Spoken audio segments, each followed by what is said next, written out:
So I would ask you is like, since giving up drinking and vaping and being sober and attending more of these events, do you find that your social anxiety has kind of just like come down a bit? Yeah, I would say I'm actually like, I feel more like old Carly because I was masking my personality with drinking. And so I didn't know what I actually liked. And now I'm starting to do more things I like. Like I'm picking up soap making and I'm going to make candles. And I've really started to read. Like it's just things that I used to just drink instead of trying to figure out who Carly is. And I'm finally seeing who I am.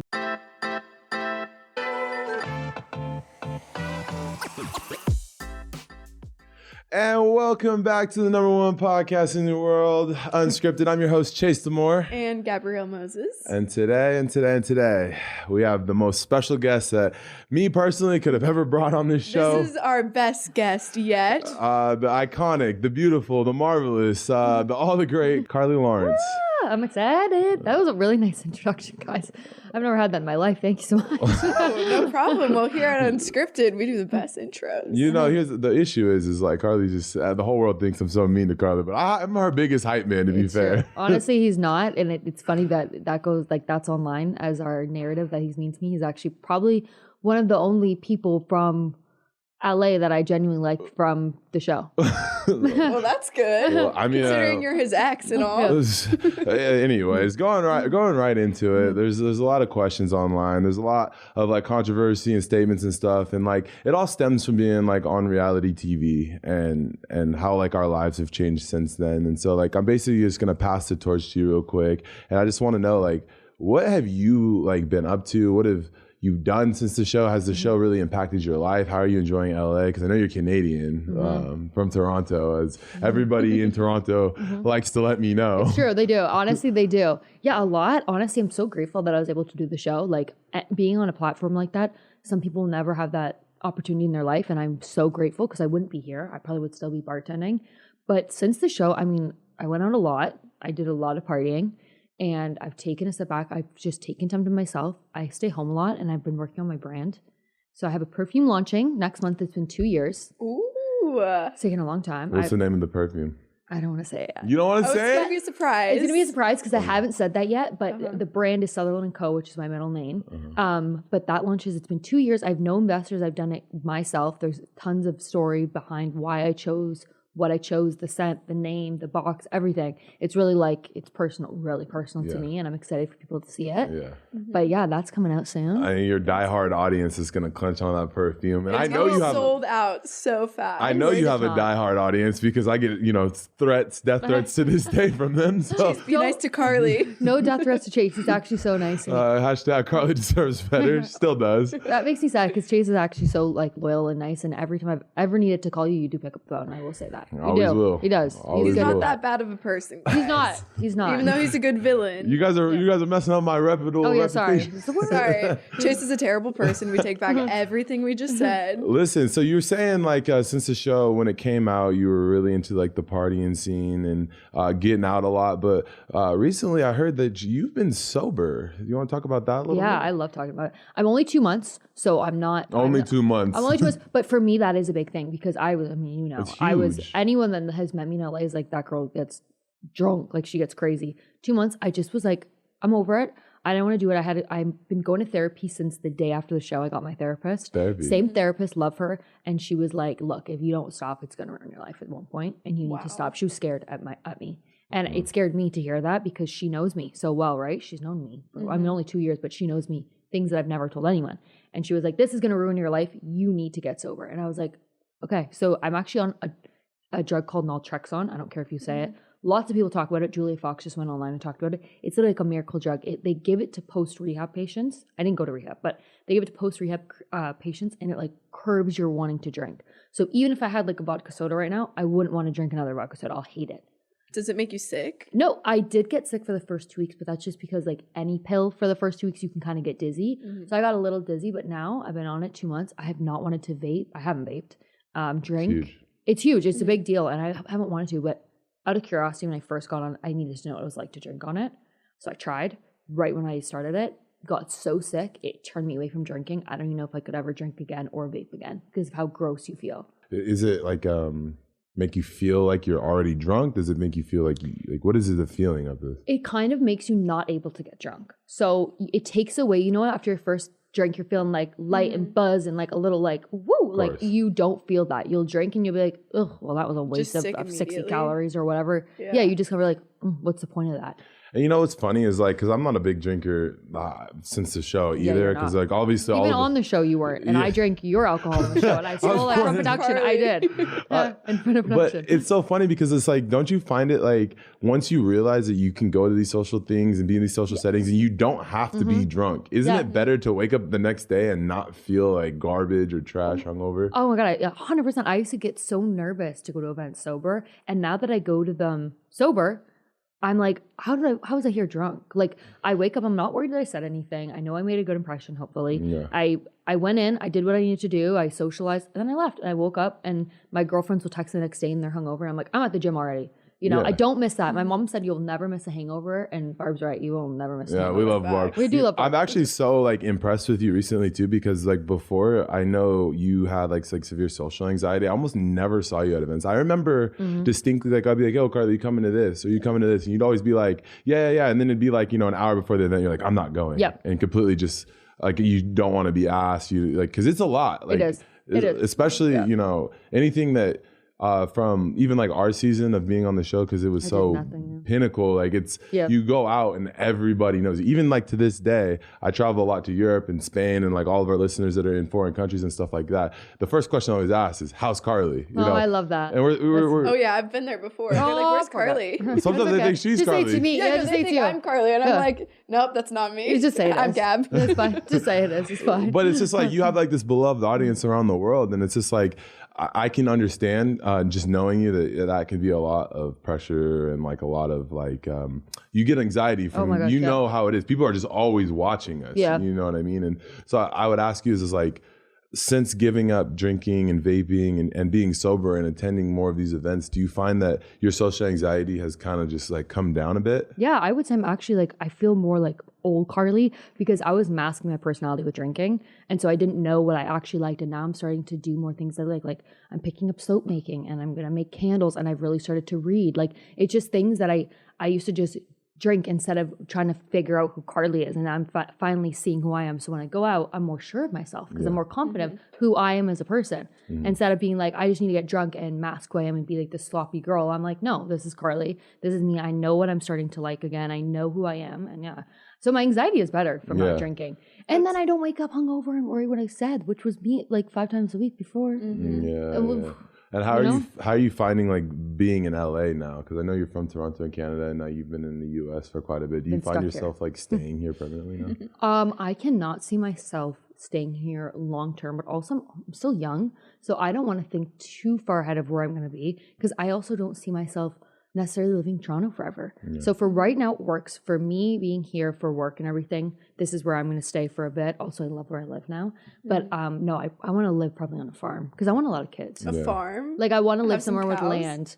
Yeah. I mean, I want to do the husband to do that, but I want a lot of kids. I feel like you look great in a cowboy hat. Thank you. I want to see you doing that. You're a good cook too. Yeah, and I can see you with a big garden. Yeah, see, that's like me. That. You know what's so funny too is like there's a lot of things that like I feel like I know about you that a lot of people don't know. Like one of them in particular is like I'm the biggest critique when it comes to like driving. For example. Knew you were gonna say that. Like driving, I'm the biggest critique. You're one of the best drivers I've ever driven in a car with, and like you're one of the only people I could get in a car with and be like, I'm good. You I'm can fall calm. asleep. Yeah, and most of the time I'm so like high strung because I don't enjoy other people's driving. Yeah, and I would say like your cooking is pretty good, like outstanding. It's better now because I'm sober. Yeah, fair enough. Fair enough. I think that your ability to drive is really good. I think you have a great eye for like what's the word, interior design, like art. I know you have like previously I have like one of these posters I came and got from you, but you have like a good view on like decorating things. I love think it. My whole house is Christmas right now. You need to help him. Yeah, I will. I can help you. Yeah, and I'm a guy. It is what it is. That's the thing. The guys, it's fine. So, but I know what you mean. I'm like my whole house right now is Santa. Yeah. Oh my gosh, I want to see it. And so like I guess like at what point did you like in your head you're like, okay, like the show has been a while now, because I think about it now, like we were like 22, 23 when we filmed that. I was the youngest on it, other than Peter. Yeah. I was 21. You were 21 while filming Too Hot to Handle? Or just turned 22.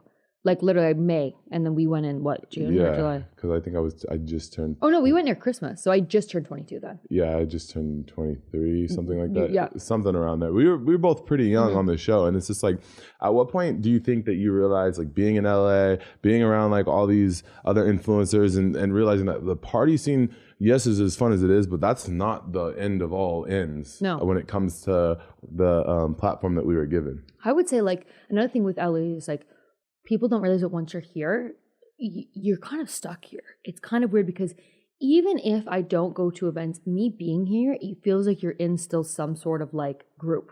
Even if I don't go out. But if I went to Toronto, I feel like I'd feel really separated from the influencer world, even if I don't go out to events. It's really hard to explain. It's the FOMO. It's the FOMO. Yeah. But then when I go to events and I just see a person can see me with like a following, I'm like, okay, I'm kind of amongst similar. Whereas in Toronto, I kind of feel like maybe I wouldn't feel similar because like my job's kind of weird. You know what's funny is I literally was just talking about this last night with her and like a couple other friends as I went to the Love Island premiere of like the Love Island Games. I saw that, yeah. And the first thing I said is like, it's so weird how cliquey everything gets, because like we're in the reality TV world and the influencer world. Yes. And I feel like if we go to an event with other influencers and other reality TV people, it typically seems that we migrate towards the people that are most like it, the reality TV people. Yeah, I agree. Even though we have platforms and we are influencers. Well, it's because that's where we came from. That's what we're bred from. Exactly. And we got overnight, stardom. We did. Yeah, we got overnight. That's like literally what it is. And so some people have been building it for years. And I know that some people probably look at us and maybe they do think like, they got lucky. We overnight and people try to get a platform for years and years. But I respect that hustle because I don't think I could do it. I remember being young and wanting to do YouTube, and I was so scared of getting bullied. And then I'm put on a show and I'm put on Netflix and I didn't have a choice. Right. And I remember feeling like that. I was like, well, God made this happen. I didn't have a choice. I can't run from it. I can't delete videos. It's out there.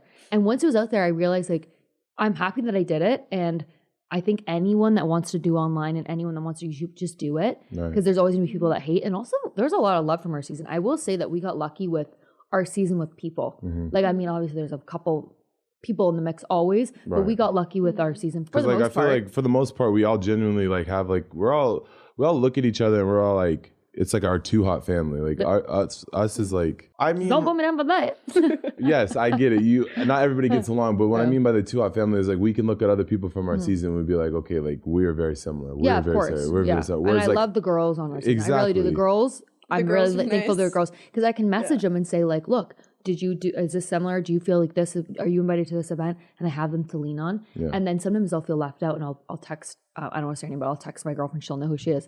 And she's from the season after me. And I'm like, did you get invited to this? She's like, no. Like, did you? I'm like, okay, good. Because you feel insecure when you're not invited to things. You feel insecure that maybe you're not doing your socials right, or you're like, the job is just stressful. I mean, the job is stressful. And tomorrow people could hate you and your life could be over. And that's why it's so important to have like your own brand, or, outside of that. People can see you aside from that stuff. Yeah, I think that's the biggest thing is like, I always try to tell like these younger people is like, well, they go on these shows and like, I feel like they think like, because you go on a show, like everything is going to stick and they're going to have the same success as like what we had. And I always try to tell them is like, it's like what you were saying before. Are we just the lucky ones that got this over? And it's like, the answer to that is really, I say no when people say that, because the reason I say no is it's like somebody like Gab, for example, who got her stardom in YouTube from being on a couple's channel. I mean, it wasn't only that though. I had my own channel. Right. Too. But what did it start from? I had my channel. My channel was the one to start getting views first. Okay. My dating advice. Okay. Well, that's great and dandy. But what I'm saying is like, for us, Carly, like there was so many people that could have just easily replaced you and I on the season. Like, that's true. Even they flew out like extra people to replace us. Yep. The difference is like you and I, without even knowing each other, matched. Like, you know what I mean? Like you said, you want this type. I said, I want this type. We took dating questionnaires. We did interviews. We had no idea you're from Toronto, I'm from Seattle. Yeah, it was random. It was so random. You know what I mean? Yeah. And it matched us in Turks and Caicos to like where, now we were together on the show. Like that's not like, yes, it's like luck or we got lucky, but that's still like, I know. Work. We still were. Well, we depressed them too. We we had to go in for meetings and one-on-ones before, because normally I remember them telling me that they fly people out to your city. So normally they'd have a person to meet us in person to see, do they flow? Do we like them? They didn't have that option because COVID. So we had to meet them on the island and really sell it there. Yeah, we had a harder job. And I was like, I got to make sure my tits are pushed up. I got to make sure I'm going to look like truly, because I'm like, I want this part. Like, I want it. Like, I'm competitive. Although it didn't seem like that on the show. I am competitive deep down. And I'm like, no, I want it. I'm here. I'm hungry for it. I want it. And luckily, another thing is too, we were first people in the house. We could have been the bombshells, which, I mean, it's still nice to be on the show, but it's different when you're going in, you're the cover. It's not the same. And so even to fight for that, just to be first in the house and to stay in the house, we had to make sure that we stayed in the house, you know, because if you got kicked off, I mean, you see how storylines go. If you're kicked off, it doesn't matter. Like I say, like bombshells is what it is, but I would say in like reality TV, specifically ours, which is like a story-based reality TV, it's really about the starting people, and then they bring in the extras as like, you know, the like fluff. a mini buff, you know what I mean? Just to add on the storyline. Just add on. And so I would ask you, like obviously, like I could ask myself the same question, but I would ask you, would you do another reality show post Southampton? Yes, would you want to do another reality show? Yeah, I totally would. What type of show would it be though? I don't really know. Maybe like Big Brother or something. I would love to, because I think now I'm a bit older and I would do things differently and I'd have more of a voice. I feel like I was really quiet. Like looking back to a handle, I remember one of the first like the couch down sits we had with all like everyone there. I was barely speaking. I remember everyone was talking over each other and I was sitting on the couch and I like didn't have a voice and there's things I wanted to say. And I was like, now looking back, I'm like, I wish I spoke up a bit more. Mind you, it played out how it's supposed to. Yeah. But now I would speak up more in a show. I would. I'm not scared. Sometimes I know you're not scared because there's big personalities, and you're in a house with 50, and you think you have a big personality, then you enter a house like that, and you're like, I have the smallest personality out of everyone here, and I did. I think I did. Well, maybe not. Yeah, I think you're a bit more than Kayla. Yeah. A bit more than even Pete, even. I would say. Maybe a bit more. But I was more quiet just because I didn't like the drama. And you stuff, were but memorable too, though. Like the things that you would say was with purpose. Yeah. Like you weren't just talking to talk. Yeah. You said everything for a reason. Well, you could also say that, but let's not bury the hatchet here when we say, like, you know, you and I have the most famous scene. It's so funny. The most famous scene, not only in Netflix, but in reality TV history. You and I have the most famous scene. It's so funny when I see people repost it. I remember this guy he was with what's his name, Mateo or something. He's huge, a huge actor, posted it. And it was me and you, and he was like, when I'm like talking to someone, and I'm like, that's me. And he posted that on the story, and that's me sitting right there. Keke Palmer, Michael B. Jordan, what? Josh Peck. Wait, why don't I know any of this? Yeah, all of them. You definitely know, because like every time I repost it, you always swipe up with like the laughing thing. You probably just miss like who the details are. Oh yeah, I probably don't see. These are like Jason Derulo, like all these big A-list celebrities are like reposting me. And, you know, I had a kid actually tag me. I put on my clothes. I don't know if you saw it. You actually might have saw it on my close friends with a kid dressed as me for Halloween. He's got like he wore like the turtleneck with the god awful chain, and he put like a cockroach sticking out. He dressed as me for Halloween. But like you say, like you didn't have a big personality, but it doesn't matter. Like I could tell you firsthand. I don't know how much traveling you've done in Europe and stuff like this, and like I've been to Australia and Africa and like all these great places. Everywhere I go, Carly, like we have people that don't even speak our language. Well, I think you helped me out of my shell for sure. No, it's 100% you, Carly, and it's 100% you when I say it. Is like you had an impact on people, and like I would say, like I worked like probably 50 times harder than most people on our cast to build a platform, whereas like somebody like you, people migrated to you no matter, like still to this day. Because my story, getting your heart broken online, like, and that was a genuine feeling too. People are like, "Is that fake?" I'm like, "You saw me crying." I mean, it's weird to kind of talk about let's now, talk about but that pool we're scene. friends. We're friends now, so we can talk about it. But I was sad. Like it was like your emotions, and they say 2 weeks in a house or 2 weeks outside of the house is like two days in the house. Like that's how quickly you get close to people in the reality. I mean, you don't have any news. You don't have phones. You don't know time of day. It's like everything we did, we were together. Think about it. We ate together. We worked out together. We brushed our teeth together. We showered. We changed. We go to sleep. And you're going through this big thing where no one really gets it except for the person you're with. And so I confided in you, and then when all that stuff went down,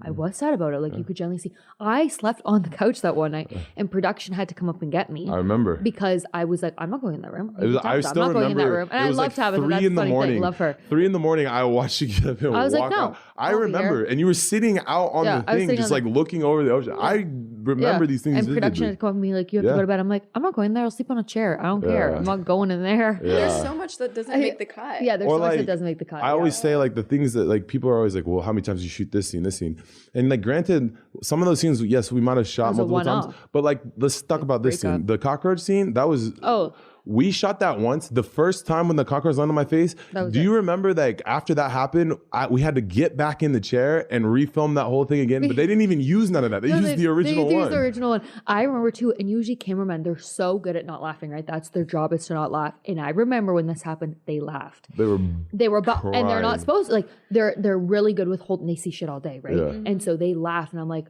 oh my God. And that's when people are like, is it fake? I'm like, no, the film, like the cast was even, the crew, was even laughing. Yeah. Like everyone thought it was like, how does this happen? Because people thought it was fake. I'm like, it's not fake. How could that be fake? Everybody thought it was funny but me. You remember how mad I was when they posted that? I was like, no. I looked at the camera. Did you see, if you look back at that clip, I look at the camera and I'm like, what do we, like, do you want us to stop? You broke the third wall. I was like, oh my God. But they kept it in there because it's fucking gold that it looked like it was real.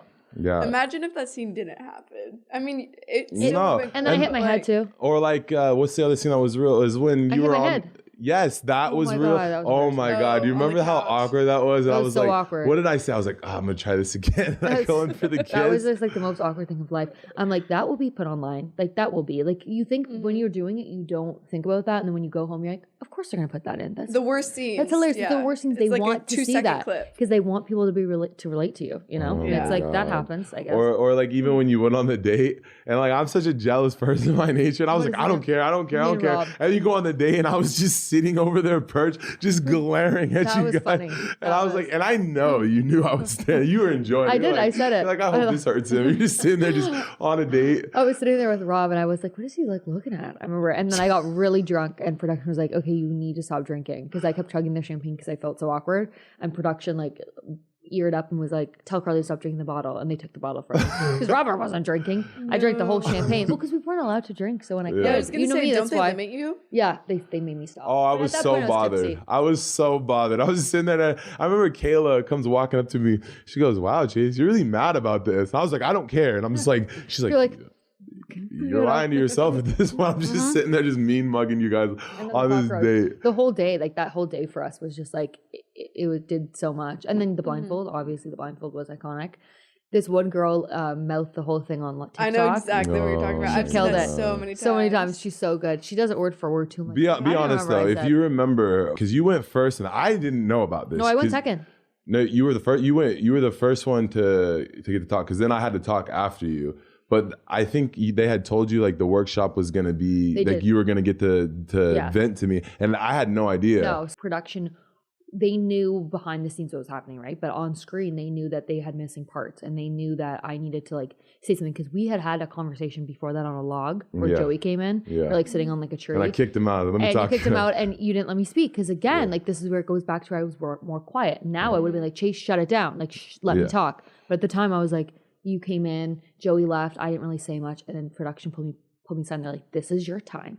If you don't speak your mind, you will whizzle away on your show. Mm-hmm. You will. You have to. And I was like, oh my God, I'm so scared. And they're like, you have to pull through. And this is where like they did teach me to like stand up for myself and like tell a man to like stop, you know? And so they're like, you need to. And I was like, really? And they're like, he'll be blindfolded. I'm like, thank God, or he'll be. And I'm like, because I was like, because he's going to talk over me. And they're like, no.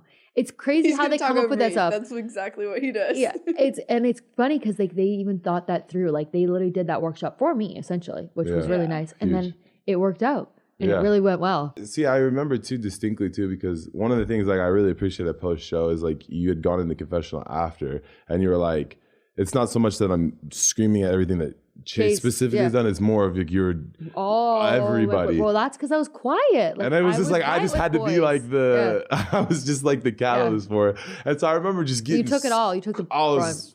And like when it was time to switch, I sat there. I was just like, I think you're just a great person. No, it's true. Chase was too stunned to I was like, holy smokes. He was like, well. But it was good. And I think it was like a learning lesson for both of us. But yeah, it's true. Like I definitely was more quiet in relationships before the show. And then me and you had a great friendship after that. And we didn't hate each other, and people perpetuated online that we hate each other. And I'm like, that's not what it was at all. It happened. We went through it. We learned from it, and we came out and we because they'll be friends. And that was a good thing. And it's even funny because even from that, like if I think about like even like our cast, like I haven't even spoken to Tabitha since, or even mentioned her name since we left the show 2-3 years ago. Me and her spoke a bit after the show. She was great. The funny thing is, I remember being in the house and I liked her, and I remember I told her, this was off camera, and I told her, I was like, by the way, like, I never want you to feel uncomfortable. Like, this is something that's happening between me and Chase that has nothing to do with you, and I don't want you to feel uncomfortable girl to girl, and I don't hate you for it. And she was just like, and me and her had a friendship. We talked after. I liked Tabitha a lot. I always said that. Yeah. She was probably one of my favorite girls there that came in afterwards, you know? Like, I loved her. She was, like, fun. Yeah. You know? Yeah, and, like, you know. So I didn't really talk to Rob. Rob was with Christina. He was a nice bombshell, but Tabitha was, like, a really fun bombshell. Well, also, you got to think, like, Rob and Christina, like, they were much older than us at the time. Yeah, it's true. Like, that's what it was like. How as old if I was, were they? Rob was 30. She was like 29, 30 too as well. So that's like an 8 year. They were like really different. And that's when people were like, say I was crazy. I'm like, well, what do you think? I was crazy. The mom and dad of the villa. I was crazy on the show. Of course I was 22, but what were you doing at 22? Yeah, you're so like when young. people go online saying I'm like crazy, or some people from our cast have said I was crazy in the show. I'm like, well, you were all older than me. I was the youngest girl there. Of course I was going to seem like a crazy person. I was. Exactly. Oh my God, I just graduated college and I was bartending. What did you think? Like what I was going to be like, know everything in life. I still am 26 and I don't even know everything in life. Like it doesn't work like that. 3 years too, like even if it's like a 3 year time difference, like between being 22 to 25. It's a big difference. Or 26, you grow so much. You're not the same person. Yep. You mature. You just learn so much more. You live life and like go through stuff. And like 100%. The age difference is so small. Well, it's also different for us as well too, because like that was also COVID year, so it was like we had like a whole like growing year deleted from our life. Yeah, we went in the house pre-COVID. I came out the house full on COVID. It was a mindfuck. That's why I knew I had to get a therapist, because you essentially have, and this is another thing that's not talked about a lot in a reality show. It's essentially like a life coach, right? They tell you when to wake up, when to go to bed, when to eat, when to breathe, when to do therapy, when to talk about your feelings. They coach you from 9 p.m. at night, and you come out of the house and you have free reign again, and you're like a kid that's in high school, and you're like, well, what do I do with my days? And so I was like out of it. I never thought about it like that. And like now that you have a therapist, because I know therapy is 2 years. It's big. 3. Yeah, 3. It's big for people who go on TV, people who have platforms. Can you talk about like what therapy is like specifically done for you, your therapist, how much you love her? Like, is this something you confide in even to this day? Yeah. So right after the show, I remember I went on Psychology Today. This is not an ad. I'm just you'll get one on your phone. I went on. You can probably get one. Phone. I went on Psychology Today and I found 2, and I had a call. And I wanted a girl that was close to me in age. I wanted someone that would understand if I talked about a TikTok, or if I understood I talked about an influencer. I wanted someone that could connect with me. And I found this lady. She was close to my age. She was like, what, 29 at the time. And I called her, and I remember her asking me, are you okay? And I broke down in the airport right after the show, and I started bawling. And I was like, no one's asked me if I'm okay. Like, no one knows how big of a thing that I've gone through is. And I started crying, and I was like, I need you. And she was with me through everything. She knows everything. Like, she knows everything that's gone on the past 2 years. She uncovered things that have happened to me when I was little that I blocked out. Like, she's insane. Wow. I think everyone should get a therapist. No, what are the, I don't know like how much you want to talk about it, but like how, like what are these therapy sessions like entail? Like you just show up with like a iced coffee and you sit down on a couch, like you lay down there, and are they sitting there with like a book drawing you? Because like if I was on the other, because I went to school to be a therapist, and like half the time we were doing those introductions, I was doing like doodles on my pad. No, it was all online because it was COVID, so it was just like a Zoom call or phone call. But now we'll talk, and like we'll have an hour session, and then like we'll shoot shit after for an hour, because like that's like how close we are. We like have a friendship now. Really? No, awesome. She doesn't take it like, I'll be like, love you. And she'll be like, I can't say it. Like she still is like so she's professional. Like, there's still a wall there. But she's still a wall. So she's still so professional. But I'll be like, love you. And she'll be like, you know how I feel about you, but I can't say it. And I'm like, that's okay. Like, our therapist not allowed to say love you too? No. And she can't search me on Instagram. She's not allowed to Google me. She knows the show.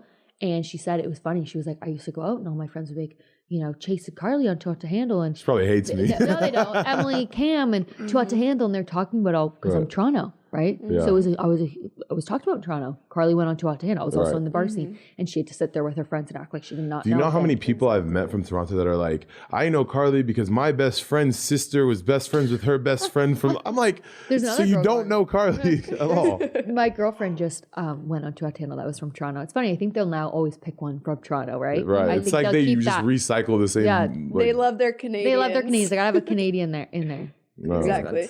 See, the crazy thing though too about like therapy and all that, I think everyone should do it. I did it for 1.5 years, but mine was in person. So I can't imagine going online like a Zoom call and being like, hey, I love it. So I like to sit down and be there. I've never done it in person. Yeah, I did it 1.5 years every single week. See? Every Wednesday. Yeah. So you're doing it once a week for you? Or like so I do it whenever I need her. So I'll text her. So 2 days ago, I was having a mental breakdown, I'll be honest. And I was like, I need her. Text her, hey, please do you have any availability? Yep, no worries. I got you in at 4, right? Perfect. Some days she'll make room for me.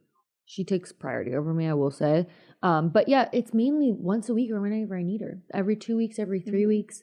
It just depends on what I'm going through at the time. Right. But I really go to her, and sometimes I'll be like, am I being crazy if I'm feeling like this? And she'll kind of keep it real with me. Like, yeah, I think you're going too over the line. Or just the other day, she was like, no, your feelings are valid, and I think you're okay to do so and so. And she'll help me guide to do the right thing. Mm-hmm. And do you find that this helps you on your like social platforms? Well, I know you had mentioned earlier you have a perfume line coming out. Obviously, having a social platform, you're going to get probably 1 million people are going to love this. And you're going to have like 5 people that are just going to be like shitting on it the entire time. Yeah. And like, it seems like, because I'm sure you can understand as well, like you focus mostly on the 5 and rather than the million. Everyone does. So does a therapy like kind of like help you, you know, deal with these online trolls? Yeah. So pretty much she'll tell me like not to read comments, and I've gone through online drama. Let's be real. Everyone has. And so I've gone through drama, and I'm like, I'll call her and I'll tell her, and she gives me great advice depending on what's happened, but she will say for the most part, you can't read into it. So I don't.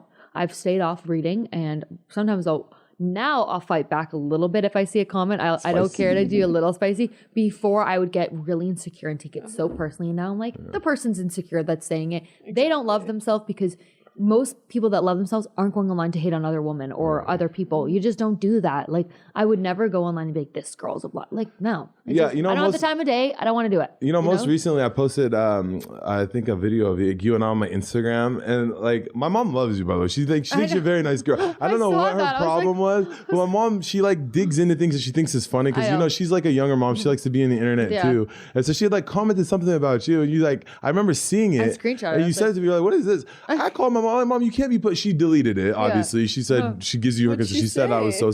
She just said, stay away or something. For me, I'm like, I'm married. Don't worry. But like, it's like, because my mom knows, like, because she's like stuck in like the whole internet thing. Like all these people were saying this and that. And she watched the show. But like, Carly has talked to my mom many times. Like, like my mom loves Carly, you know what I mean? So it's like, she meant nothing personal, but she did want me to tell her that she does apologize. She's really sorry. She's like, obviously she deleted it, got rid of it and stuff like that. But like, I think like going back to like the point, because I think that mental health is huge, especially in like what we do, and people don't talk about it a lot. I know recently, I don't know how much you want to talk about this, but I know that you had a situation like where your home got like broken into, and like you're dealing with like all these people online. You also working on becoming sober, meeting with a therapist. Like, do you find that like all of these things, when they are like coming at you at once, things come in bunches, that it's good to have like an outlet like that? Oh my gosh, it's like when there's smoke, there's fire. And it's so true, especially in my life. It's like one bad thing and it snowballs into another. And maybe before I would really have freakouts, now I'm more calm about things. And before,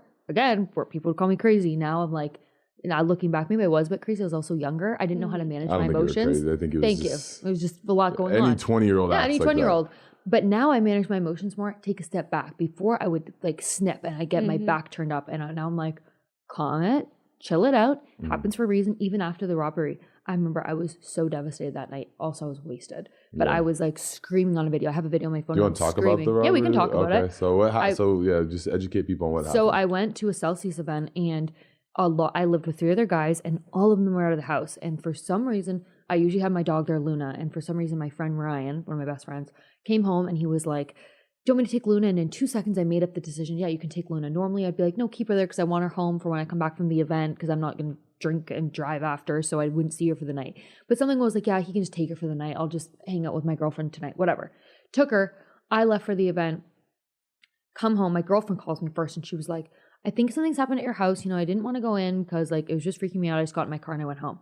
Right. And I'm like, someone's robbed the house. Like, what do you mean? Like something's going on in my house? I would ask so many questions. She said because she walked in to get her purse that was on the thing, and she said stuff was everywhere. And she was like, stuff was everywhere. It's really freaking me out. It's eerie. I don't want to be there. I'm by myself. And you're a pretty clean person. Yeah, so like this is out of the norm. Yeah, and there was a huge house and there's no one there, right? Yeah. And so I'm like, the house is robbed. I knew right away. I was at dinner. I knew. I could feel it. I knew it. I knew it was going to happen. I knew it. It was the weirdest fucking thing. I knew it.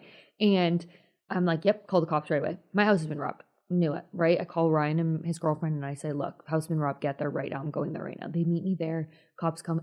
Everything is off the wall. All my handbags are taken, minus like 3 that by accident fell, and I didn't realize that they fell. So I got like a couple of them they didn't take.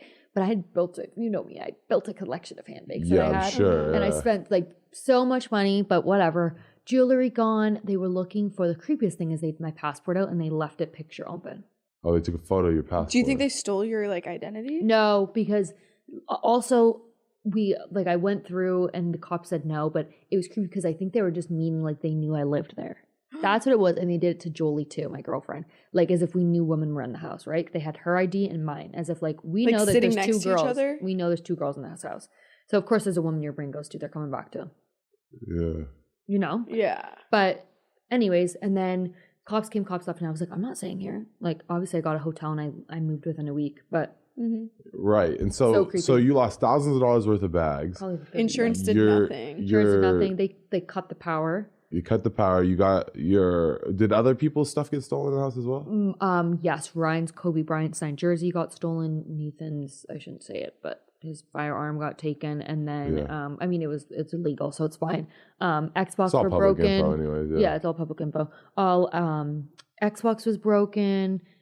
Everything was just on the floor you can think of. Everything. They were looking for cash. They were looking in the walls for cash. Like they're fucking. This is why I will never live in a house again. Yeah. Like I will never. You don't have security cameras up in your own house? It's security car. They cut the power. But even if you had like a ADT or whatever, it was how many cameras do I have in my house? At least 3. Yeah, I have cameras all in my house now too, and I live in a high rise with 1 door. No one's getting in. But I still have. I have my ring in my house. I'm like, no one's getting. I keep my ring when I'm in bed. Like that's how PTSD I have. I creep my ring and I'm in bed. I'm 2 feet away from my door. Do you know how long after you leaving they came? Like, do you have? I think idea? They were parked outside the house, and they were waiting for you to leave.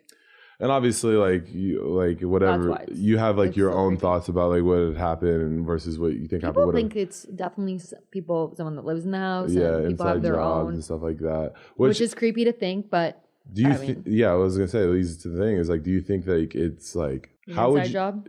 Well, not. I won't ask that specifically because like obviously we all have. But I would say like if it was an inside job, do you think like it's like either petty? Is it just evil? Is it just like what was the point? I think whoever does this stuff in LA is disturbing. Do I think it was necessarily an inside job? No, but I do think it could. We also had construction going on next door, and so the construction workers knew when we were home.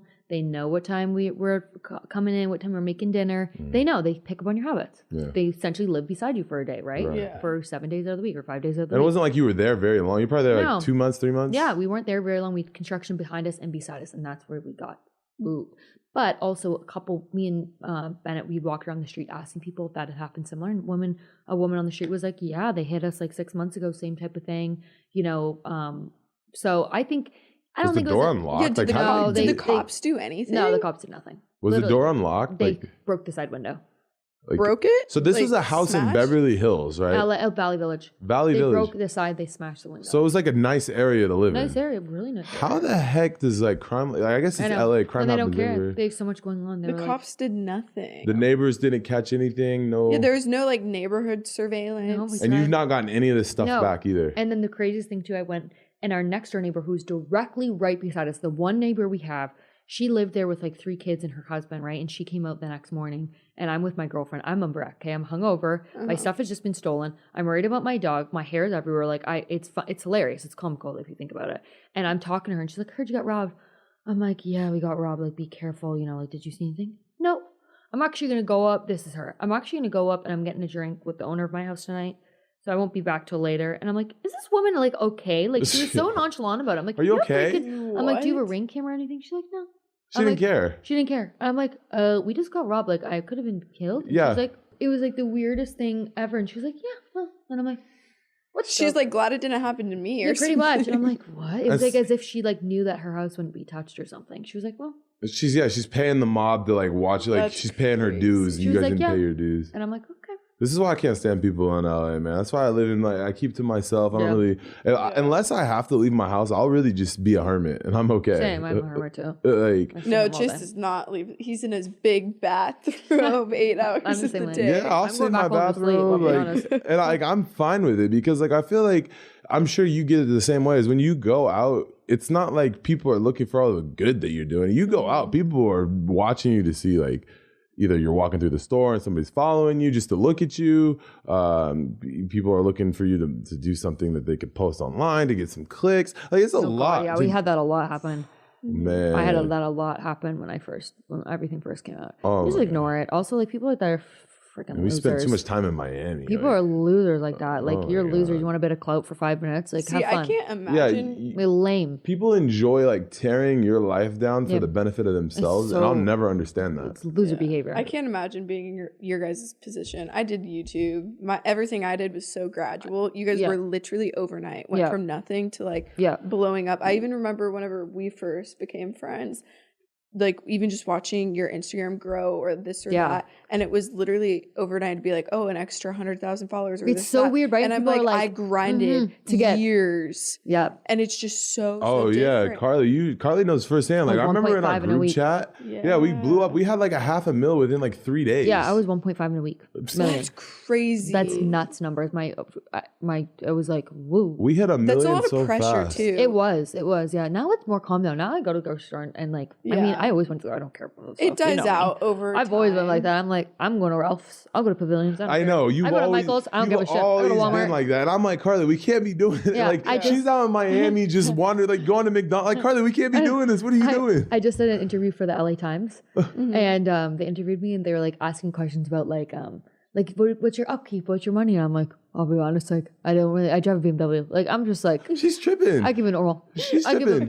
We moved to LA. I fly regular class. No, listen, we moved to LA. All of us are driving whipping around in our sports car. I think I had a McLaren at the time. Nathan had his truck. Carly's just I like my little Honda. She's just going to you just don't care. She launched her podcast and her clothing line. And I remember we go to her dinner that she had, and she had Faith Banks there. She had all of these really, really popular people at this table.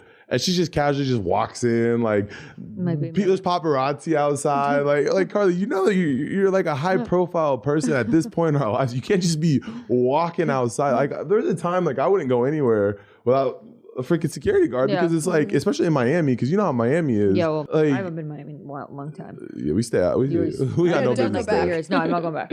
No. You're not missing out on No, anything. I'm not going back. But I've never been to Miami though. So. Everything's calmed down now, though, I would say. Yeah. Everything's calmed down. And then also another thing, when you're in LA, you're rolling with such big people too, that it's how many famous people are here. Right. It's it's crazy when you go, you see so many people like that too. You're at a party and the next thing you know, someone freaking uber famous walks in and you're we're at the Taylor same party. Lautner walking in, or so and so from. We're at the same party. It gets more watered down too the more you do it, but you get used to it. That's the thing, we're so used to it. But people, I bring my girlfriends to play. When they come in town, they're probably what is going on? Exactly. Yeah, they freak out. To us, it's okay. It's another person. Yeah, it's another. But I'm sure when you go back to Toronto, it's probably I haven't been in so long, so I'm curious to see what it's. Yeah, when are you going to go back home? Hopefully by Christmas. Yeah. Is it hard getting back into the United States? I don't think so. I don't think it should be. Okay. I mean, I do all my stuff good. I love dual citizenship not a thing? I think you can if you have kids. If I always have a kid right now, of course. But are you planning on having kids soon? No. Okay, I was hold on. I'm gonna have kids way later in life. There's no rush anymore. Yeah. There's enough stuff that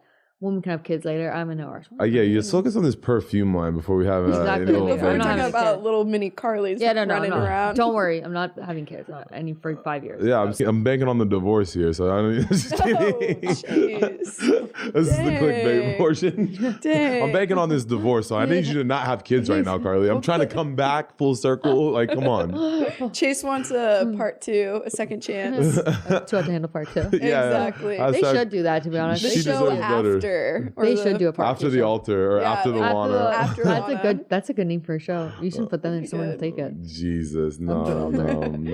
But segmenting into what it was like trying to date post the show. Did you find it harder for you to try to date people? Obviously, you didn't jump right into a relationship. No. But like, did you find it very difficult to try to meet people after Too Hot to Handle came out? Not necessarily. I mean, I think you kind of always like, maybe you're like, do they just want some quick pics on the Instagram? Which I heard that one guy was saying that's what he just was like. He does like, he's like known in LA to like go whoever is like the hot girl all the time and like love up on them. So you never like really know what someone wants from you. But I think you can, I mean, I know I'm sure everyone that's been in love knows a true genuine connection. You can tell if someone genuinely likes you. So for me, no, because I could tell bullshit, and I don't go near those guys anyways. The type of guy I like to is not usually into all that. Yeah. You know what is like, I've seen some like some of the people you've been remotely interested in, and you have They're all different. They're so different. They're all It's the different. range. Like I was like, range. if somebody goes I like, "What's have Carly's type?" I was like, "Bro, I couldn't tell you." No type. I've literally You no have a type. personality type. Yeah, Not even that. They're all different personalities. They are different personalities too. Yeah. I don't even know. They're all different. I guess it just depends.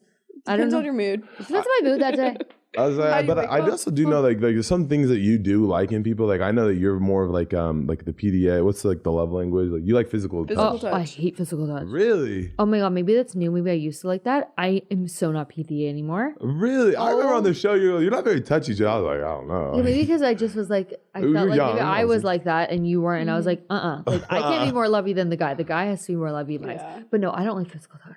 Yeah. No. I'm like the opposite. I'm like You're like, I love you from a distance. I'm like you're my best I'll give you friend. a hug later. Yeah. Side hug though. In private, obviously different. But PDA, maybe it's just around people I'm around. I guess I'm a little PDA, not too much though. You just like to just be like, just like I to like you. I know you like me. Like we're good. Like also, every time I bring boys around, I feel like it's always like people can feel like that we're friends as well. How do you feel about like public relationships? Like, do you think that because you have a platform that guys are more wanting this public, like you were saying, like they want some quick pics for Instagram? Do you find that you're more reserved and you don't want public relationship? You'd rather just keep it in private and do your own thing? Maybe in past relationships. In my relationship now, no, because Bennett doesn't give a crap about online stuff, which I love. He doesn't Super nice guy. He doesn't give a fuck. He doesn't give a fuck. He doesn't care, which I love. He just does his own thing. He does his own thing. He could care less, which I love that about him. In passing, of course, my ex from the show, of course, wanted the Insta stuff, and it made me not. Of course, because I'm like, get lost, you know? Yeah. So... Because obviously Cam and Emily have a really public relationship. They do, and they branded together, which is great. Yeah. I like being branded separately because I want to keep my work separate. Yeah. For them, that works, and they're so cute, and they're adorable, and I love that for them. For me, that wouldn't work because I don't want to have to keep up something. Another thing is to say if I was having cracks in my relationship, to go online and to have to fake a relationship would be terrible. Like when me and Bennett go through hard times, that's between me and Bennett. You know, like I don't want that between me and the rest of the world. Me and him do that in private, and then we're lovey. We do that in private too, and we go through hard times. Of course we do. I mean, we're married, and it's exactly complicated. Like because you guys can fix your problems, the world can't fix your problems. But we're good to each other, and you know that's another thing too is that we are good to each other, respect each other, and he knows that about me, and he doesn't care about that shit. He has like a normal job, which I like. But you know, and he is like, you go off and do your online stuff. You go off and do your parties that you need to go to. You go to your events. I don't need to come to them. Like you do your own shit, which is nice. It's hard too whenever you put everything online. Everyone judging off of 5 seconds. Yeah, like they don't know what goes on off camera. They don't know the truth about everything. Yeah, and so it's hard whenever people think that they're in that relationship too. Because whenever you have people online, like with the perfect relationship, it's like I'm obsessed with it. Yeah, people become obsessed, and they think they have the right to dictate what goes on in that relationship too. So it's like a mental toll. Like it's a lot. Yeah. I don't know if you guys have seen like recently. There's been like my friend Adam 22. He does like these like OnlyFans meta with his wife. I don't know if you guys are familiar with it, but I don't know. Basically, him and his wife have like basically a public OnlyFans. They make millions of dollars a month, but they're okay with the relationship being out there to an audience. And I guess like I have an OnlyFans, she has OnlyFans.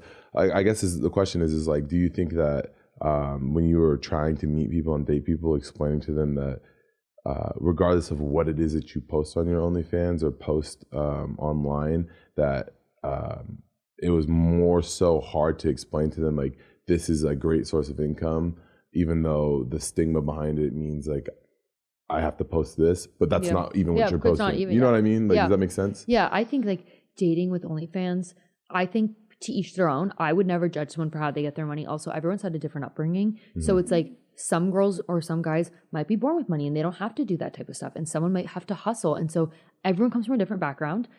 You can't help where you come from. Some people need to do that maybe for their family. Some people are doing it for their kids. Like, so for me to judge how someone makes their money, I wouldn't feel right because I wouldn't want someone judging me. I also got lucky I did a show. Again, like some people don't have that. So it's like they may have to do an OnlyFans. Also, prostitution's been around the longest job in the world, okay? It's like the longest, oldest job. It's the longest, oldest job in the world. And it's just different forms. You know, people compare online like this and that. I don't know. We're going to probably get in hate for this. But like people compare OnlyFans like selling your body like the military sells their body. Right. You know, to the army. Like you're essentially selling your body. Different type. But I actually have heard that. You know, selling your body one way and selling it a different way. To each their own, you know? You want to sell it to the government. I want to sell it on OnlyFans. So it's like... It's a fair point she's making. She's basically saying like, if you're a male and you're 18 years old and we go to war, the government's saying that you're in shape, you're 18, I own you anyway, male, so... I own you. Get your ass over there and fight. I just can't imagine having those auditions that like Adam 22 is having. Like, oh, who wants to with my wife and I? Well, that's different. That's porn. That's porn. OnlyFans in porn is so different. Because like you could have a PG OnlyFans. Yes, like, you can. Like I think OnlyFans too doesn't like I know people. You could cook and do skincare. Exactly. It also can be an outlet to talk to fans. Also, another thing is too,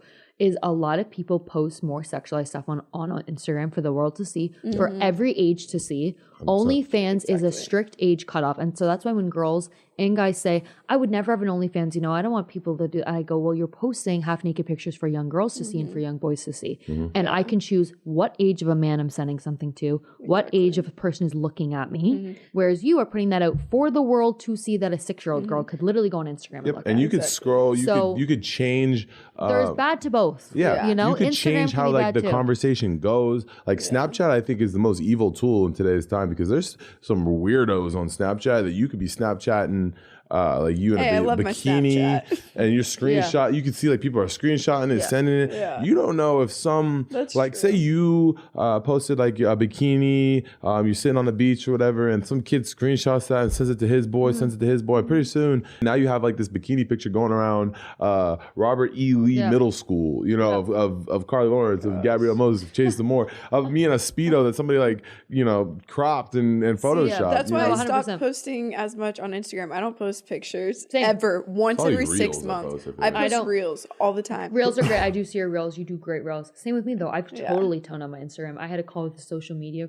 manager who's going to help me with my content, and she goes like, your Instagram is so clean. I go, that's what I want because I know my female is 80% women, right? So I want girls to look at me. I also try not to edit my body like ever. I'll edit my face a bit, I'll be honest. I don't mind saying it. It's fine. But I try not to edit because I know young girls are looking at me. And I don't want an over-sexualized image of me online. I'll take that to the other page that I have.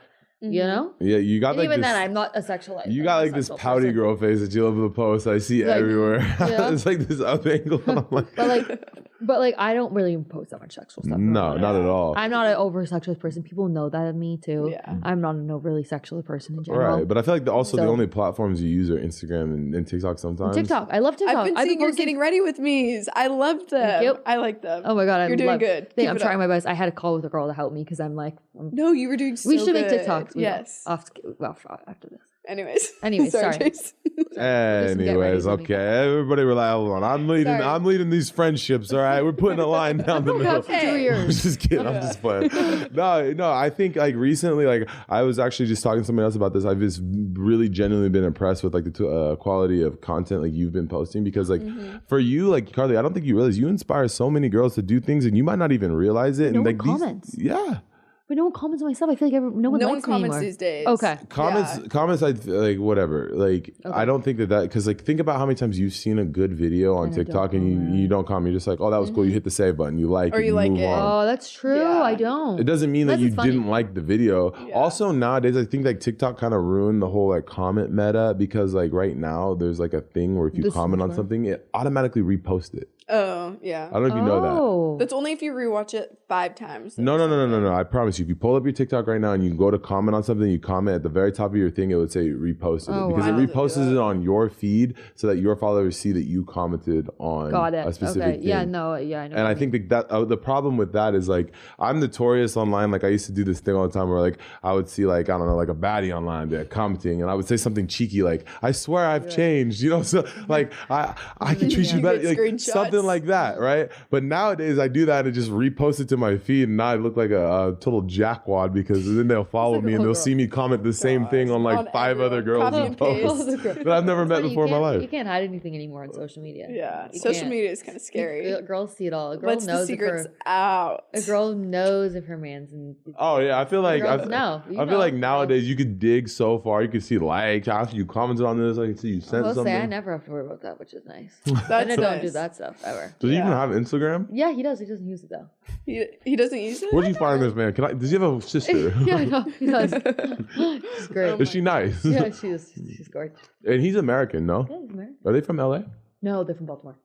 Oh, that's so random. Yeah, Baltimore. Yeah. Baltimore. Have you met his parents and all that? Oh yeah. How was that? Good. They're married. You don't think she'd meet his parents? Did you meet them before you guys got married? Yeah, of course. His mom was at our wedding. Well, I mean, like they just had like a random wedding one day. I just opened up Instagram and Carly's married. I'm like, I remember that. Stop! No. What? I remember looking at like the dresses and everything. I got my dress. I got my dress like a couple of days before. Oh my gosh! And no more marriage talk. And so anyway, so you don't have a very public relationship, which is really great. Yeah, I try but I feel like if you did have a public relationship, going back to the mental health aspect of this, do you ever have to talk to your therapist about like, yo, like I'm married now, like am I supposed to be doing certain things, or am I supposed to be acting a certain way? Do you find yourself in those reps? Yeah, 100%. But I think more also like that would be a conversation for me and Bennett, and if like he was upset, then I would be like, okay, to my therapist, how do I go about this now? Because he's upset, but this is my job. Right. You know, so how do we go about it? But honestly, I will say he's pretty even kill. He's pretty chill. Yeah. That's good. He doesn't really he knows what it entails. He's also dated influencers before me, a few of them. Funny. So I'm not the first. So do you feel like you have to like keep up with things like post show, like more for the social media aspect? I feel like Carly doesn't really care that much. She just does her own thing. I never have posted too hot to handle stuff. Mind you, I probably could have capitalized it longer because I didn't post that much stuff. But yeah, I feel like posting too hot to handle stuff always does well, especially when we post it does. Yeah. You know, and this will crank. Yeah. It was so funny when someone commented on your reel yesterday, like they're still trying to get close to 3 years later. I'm like, tighten up. You would too. But I posted a video of me and you, and it had 200,000 plays in 20 minutes. It's got 1.1 now. It's like some ridiculous, a ridiculous number within like such a small. My reels don't even hit 1 million. And people could say whatever they want. They'll be like, "Oh, you guys just do things for clicks." It's like if people genuinely care. Who wouldn't? You just got to do. I mean, some people do worse stuff for clicks. Are you kidding me? So the stuff you do is harmful. At least like what we do is so genuine. Like anytime I have I never come on here and be like even before we came here, like I sent you like the itinerary. This is what we're going to talk about. This it was never like, hey, I need you to say this so we could say this. It's different too because it's not like we hate on each other. Yeah. When people have ever said shit, by the way, to me about Chase, I've always said, and I would never say this publicly unless I meant it. I've always been like, I always have liked Chase. I've always said that because you've always been nice to me, and I've always said that. Anyways, so it's not like we hate each other and then online we're acting like we're friends. Like so we don't do that. We're nice to each other. You're very genuine. We're nice. Like what it is how and I've always said that. On and offline. Even when the show came out and like whether we were on good terms or bad terms, I always said like if Carly ever called me, like I will go. Like I will go. Whether like I want to light her hair on fire, but I will go get that girl from a burning building. Like it's because we also went through a big thing like drinking thing together, and that we'll hopefully stay friends forever because we've been through it together. So forever like entwined. I don't speak too much to the cast except for, of course, obviously a couple of girls, but other than you. Who on the cast are you still like pretty close with? You don't have to say who you're not close, but who you? Oh yeah, I love Emily, obviously. Emily and Kim are great. Love Melinda. Me and her still catch up in the DM sometimes. Love Georgia. Did a show with Melinda. Season. Oh yeah, I know. She's doing great. I love Georgia. I love Kayla. I haven't met Kayla's boyfriend yet, but I think he's really nice. She has a new boyfriend? Yes, Seb. Oh. Oh, that one. That I thought you were talking about the other. No. You know, I actually just met them for the first time last night. They're really nice. I didn't even know he was from Ireland. I thought he was from the UK this whole time. Kayla's great. And that's another thing too. Me and Kayla will talk like brand stuff and trip stuff. And so she's great. I feel like out of all the seasons, if you took like, it'd be like you, it'd be like Georgia, it'd be like Kayla. It's like all the same, like one girl. Yeah, of course. The American sweetheart. Yeah, you know, the American dream. Canadian. I know you're Canadian, but it's fine. I'm here. The image. You know? I'm here, so it's fine. Have you found yourself getting into like these American holidays too? Like I know we're having Thanksgiving next week. I'm not into Thanksgiving. You don't like food? No, I love food, but I'm. Weren't you supposed to be at my Friendsgiving last year? I saved you a seat at my Friendsgiving. I told people. Let me talk about this. I was so cheesy. I had like I sent out an RSVP. I got up at 7 a.m. I cooked an entire meal. I had to tell people no that they couldn't come to my Friendsgiving because I saved 4 seats. I saved one for Ryan's girlfriend, Carly, Bennett, and Nathan. 5 seats I saved at my friend's giving. And I get a text like, hey, this is the social anxiety thing, I think, what it was. Wait, what was it? You were coming, and then all of a sudden you were like... No, I think I actually did have something. I'll be honest. I think I did. Might have had Maybe something. I just didn't want to tell you what it was, but I think I did have something. Right. Maybe And I was like... He was cooking from 7 a.m. That's what it was. I did go home, so that is fine. That is fair. I'm so sorry, but I did go home. Fair. I did go home, so that's not fair. That's fair. Fair. I was like, fam. I cooked this entire meal. This year, I'll be there because I'm here this year. I'm not leaving. I'm not leaving till Christmas. So let me know because I swear I'm actually here. I'm going to send out an RSVP. I'm going to leave Carly on pending until 20 minutes before the event. Are you sure I could come? Are you Carly, in the car on your way? Are you outside the house? And I actually do more stuff now that I'm sober. That's good. I do. Okay, we're going back to being like sober again, talking about that. Just for like the younger audience listening that feels like when they go out, they need to socialize and drink and vape and do all these things. Obviously, I'm a big advocate. Like I'm against I think that stuff is horrible for you. You don't know the long-term outcomes of like the whole vaping situation and this and that. And I understand it's like some people, they do it when they're young. They feel like this niche to it. Have you found that coming off of that stuff was difficult in like, I guess your mental, your physical, and like your social emotions? I would say you feel a lot better. You have more energy. You feel less anxious. And I would say to anyone that wants to stay sober in an event, try it once and see how you feel the next day. Go for even an hour. I used to think when I was drinking, I'd be like, let's go for, if it's been started at 9, I'm like, well, let's go for 10, 11, right? So we can get fucked up. Then I'll leave by 2. Now I'm like, I want to be there at 9. I want to take my pics. I want to do my stuff. I want to socialize, meet the owner of the brand, be out by 10. Yeah. Right? I want to be gone. So my advice would be go early, do your schmoozing, and then leave and see how you feel after that. Because and you'll never miss it. Exactly. Nothing good happens past 12 o'clock. Also, you know how many people I say that I'm sober now too, and they're like, oh, I wish I could do that. You realize how many people don't even like drinking. Like, you don't realize it until you're out of it. Everyone's like, oh, really? They go, I would love to be like that. And I'm like, well, you can't. Like, it's not that hard. I say the same thing every time. What's my thing about alcohol? Chase always goes, drinking is bullshit. Yeah, it is. And it's, you know what's so crazy? And I heard this because I watch all these like rehab and like rehab, like people have been to rehab and like their TikToks. So during COVID, you know how alcohol delivery was open? Like still, do you want to know why? Why?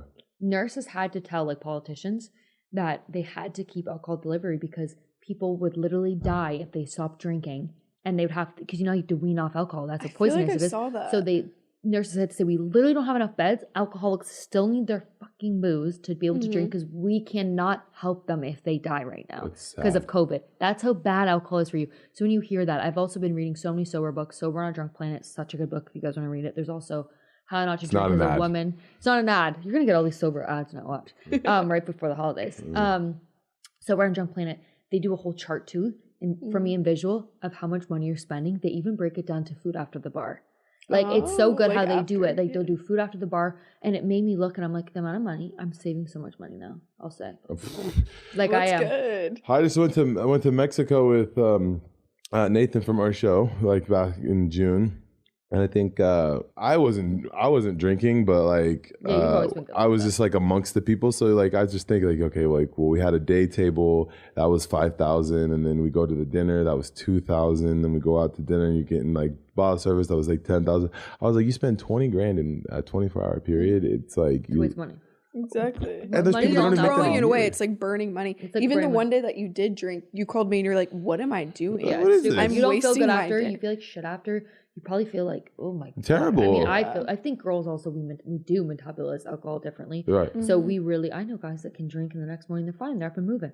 For me, it's like I'm in bed for 3 days. I'm like, why am I doing this to myself? Like, for what? You're not productive. Your body, your health, like, your mental. I've never had more energy in my life. Mind you, I am kind of like on a sickness right now, but no, I'm not sick like that. I just had food poisoning. But most days I would never come across sick. Most days I finally have more energy. I'm like not napping. Like I used to nap all day. Now I'm like I'm up. I want to do stuff. You know. Yeah, and you're getting more done. You're being more productive. You're getting to get readies with me. Your social media is looking great. You have no bad stuff on there. Like you got your perfume line coming out. Like I'm so excited. For I know. That. I'm gonna give you. I'm gonna have to get some. I'll give you a bottle. I'm gonna wear some. It's a really sexy vanilla scent. If you don't like vanilla, you're not gonna like it. So I tell everyone you don't like vanilla, you will not like it. What's the process of making a perfume line too? It was like 2 years. It 2 was years. a lot of process. You have to meet like a brand who makes this perfume. I made it. It's made in the U.S. That was very important to me. It's made in the U.S. Yes. It's in Texas. Nice. And did you have to perfume. find the scent yourself? I went through like 3 different people. Found this one company. They make YSL Black Opium. They made Gucci I was about to ask you. You said vanilla. They made really great, well-known perfumes. It's expensive, I will say, to make it. I'm putting a lot of money into this. A lot of money.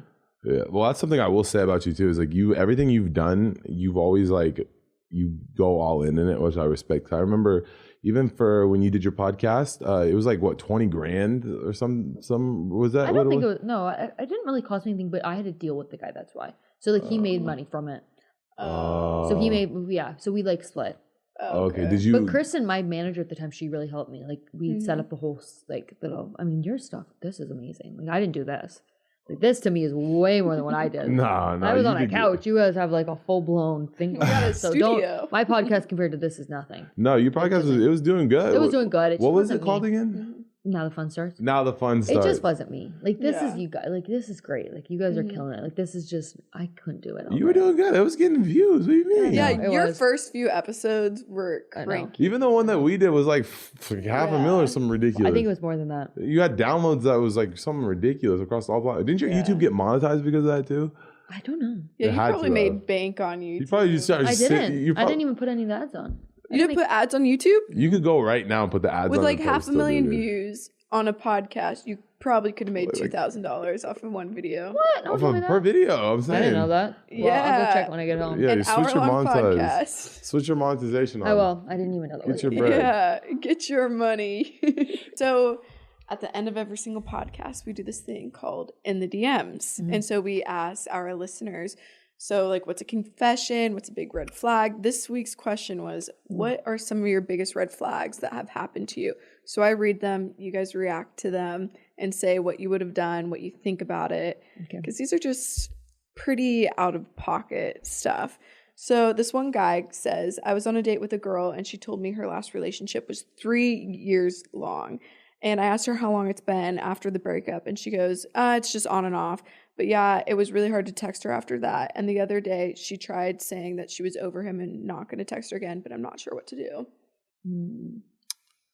Okay, well, in my experience, the red flag there would be like if you had a relationship with somebody for 3 years and then it was off and on, and they still feel like that they have enough control over your emotions where they could be 1 foot in and 1 foot out, then 100% you deserve better than that person. There's a million people on this planet. Move on from that girl, because if she's 1 foot in, 1 foot out now, it's not going to change. Agreed. Honestly, I agree. That was really good advice. Yeah, I'm not going to top that. That was great, and I agree with that. What was just said. Like my advice to that is like I said, there are so many people on this planet, and whether you feel like this is the person for you, I promise you, it ain't. It's not. Like let it. Time to feel love somewhere else. Yeah, exactly. Follow where the love goes. It will find you. It will. Exactly. It will. You will find somebody. Yes. And if it just takes time. If you don't, you can be happy alone too. Exactly. You can. Okay, so this next one, it's about mama's boys. This guy was a really big mama's boy, literally lived on his own, but his parents paid for his apartment. So we would ask his parents, hey, can I go out or do this or that? Well, this girl was going on a date to a very fancy restaurant. The guy's family was going, and she said, hey, like, I want to match. I have a really cute little black dress. Can you have a black tie on? Shows up to the dinner. He's wearing a purple tie to match his mom. Oh my God, that's weird.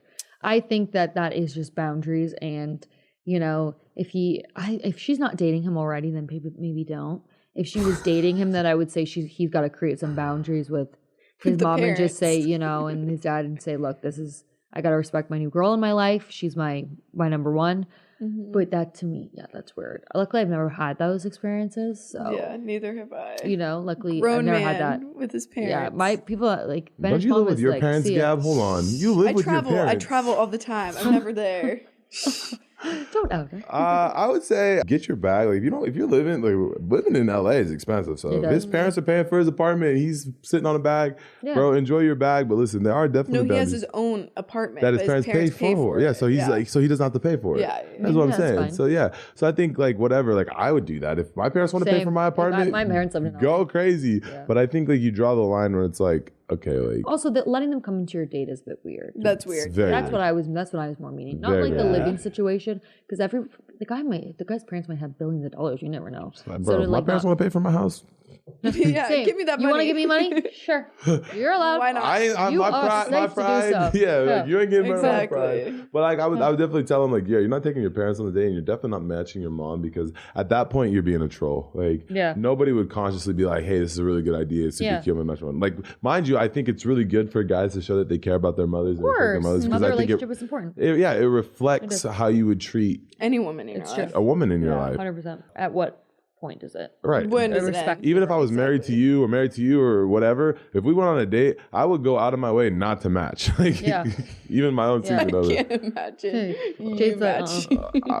Halloween wouldn't even one thing that'd never be a thing. Never. I tried to get you to match your dogs, and you said no. Your dogs. Yeah, you always are dressing my dogs. I do dress as dogs. It's cute though. A lot. Okay, next one. So I went through my boyfriend's phone, went to college together, then started dating. We got into the relationship, and afterwards I found out he used to sleep with one of the girls in his friend group. Throughout the relationship, I would glance at his phone and constantly see her name popping up.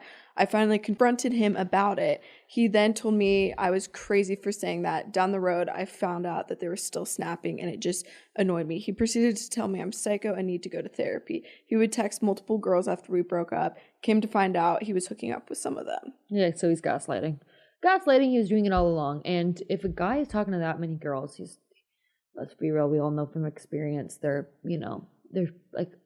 hiding something, and like you said, he was. So it's best she probably is just gonna leave him. Yeah, I feel like there needs to be. You gotta be open and honest. Like, if you want to be like that, you gotta say, "Look, this is how I am." Some people have open relationships; it works for them. That's fine. But then say it. Look, so that she can go out and still do what she wants to do, because this girl's putting her life on hold for him, and he's not putting his life on hold for her. It sounds like she broke up with him though. Good. I would say, I always play devil's advocate here. I would say, like, you always got to know what you're signing up for initially before you get into the relationship. For example, like, if you met this guy and you knew that he was snapping you and he was snapping all these other girls, and then you start dating him and then you get mad for him acting the exact same ways like he was when you met him, you don't have a right to really get mad. It's so true. It's so true. And, like, what's the saying? It's like what they do in their past is a good indicator of their present. The past repeats itself. Yeah, the past. It's like, what do you think he's doing? If he's cheating on her, he's going to cheat on her. Right. Do you think like if he had a girlfriend, he was snapping you, and he broke up with his girlfriend to date you, you don't think that he would do that to you? Yeah. Like, you should know what you're signing up for, 100%. Right? Yeah. But you can't call it a red flag. You got to be like, okay, like, this I know you did in your past, but I'm going to let you know now. Like, if you continue to do this, I will not be here to see it. Like, whatever you did to her, or whatever you did to her is not going to happen to me. You know what I mean? And so if you sit there and you see it happening and you're watching this happen and you continue to let it happen, then eventually, like, 4 months down the road, you're like, okay, actually, I don't like this at all. Yeah. Then you kind of put yourself in that predicament in the first place. You know what I mean? Like, you can't really, true. 100%. You know, so. Yeah. Okay, last one. It's about the holidays.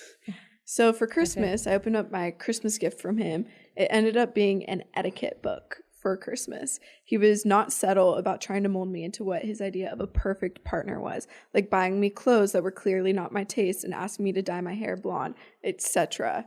I'm not your Barbie. Well, I mean, it seems like he has got a type, and he's trying to, like, mold her into that. I swear I don't have a type, guys. Imagine. He's trying to mold her into that, and that's, like, really sad for her, because she's never going to feel good enough if he keeps trying to mold her. And I don't think you should be in a relationship unless someone loves you literally for who you are at that time. Like, next week I might want to go be a painter and dye my hair brown, and I hope that my partner loves me through that, because we're going to change through life, and you got to love me. You don't have to love me at every point, but you should at least show me love. And if he's trying to change her, he doesn't even love the version she is when he first met her. So. Yeah, I would agree with that. I would say, like, he probably sees a version of her that he could like, if that makes sense. Like, he might not like the one he is, but he wants to change it, which I don't think is very fair. I think that with situations like that, I don't know if you guys are familiar with this, but we learned a lot about it in school, is like you typically reflect your partner, whether you consciously or unconsciously want to or not. Like, I think I spoke about this a couple nights ago, and I was like, there's a study out right now saying that your sleep schedule is all dependent on your partner's sleep schedule. You might not notice it, but you typically go to sleep and wake up around the same time as your partner does, whether you're in the same room or not. you guys are kind of like mentally intertwined. And I think that he's trying to change her into something that he might, like, for example, if I was in love with Carly, for example, and I was dating you, and I was like, I know how Carly does in the morning because I like this girl. I want to make you like that, you know, without subconscious. And it's kind of like very sad. Because now you're kind of just puppeteering this person. She's like this comparing herself to every girl he's ever dated. Like I said, there's a million people out there. Move on. Yeah, exactly. Well, that's all I have for that segment. So perfect. Thank you guys so much for tuning into the #1 podcast in the world. I'm your host, Chase DeMoor. And Gabrielle Moses. Make sure you guys turn on the like, post notifications, subscribe, all that stuff. Thanks so much, Carly, for coming on today. It's always a pleasure to have you. You are gorgeous and glowing. Thank you for having me. Love you both. Cheers, guys. See you guys.